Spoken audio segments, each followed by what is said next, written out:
So, if you live in Toronto and have an internet connection, as I'm assuming you do if you're watching this video, then in the past week you've probably happened across the story of the so-called TTC leprechaun.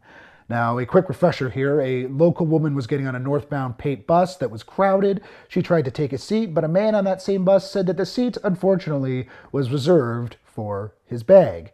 They got into a bit of an altercation. The man swore at the woman and stepped on her foot.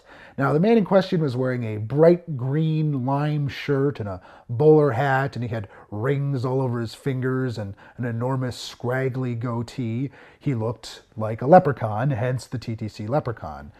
The jokes came fast and furious, the leprechaun jokes, and comparing him to the Riddler from Batman. And eventually blogs and newspapers picked up on this, and in turn, the TTC responded.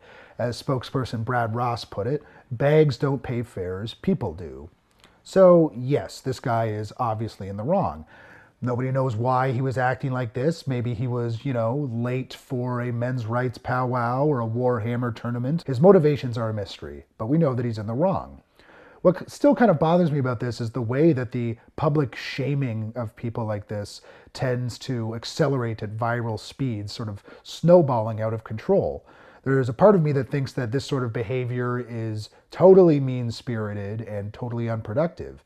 But the thing about the TTC leprechaun in particular is that he challenges this belief because he's such a perfect villain. Absent any official recourse, the TTC says they probably won't be able to find the security footage and then can't properly catch the guy, if they could even do anything if they did. Why shouldn't people be made to feel bad for doing bad things and for acting like bad people? I mean, if a citizenry can't enforce its values, even if it's through shame and negative reinforcement, then what good are those values? In any event, however this shakes out, I'm sure this TTC leprechaun character will think twice before wearing his bowler hat and aggressively green shirt out of the house anytime soon. So, all for the greater good.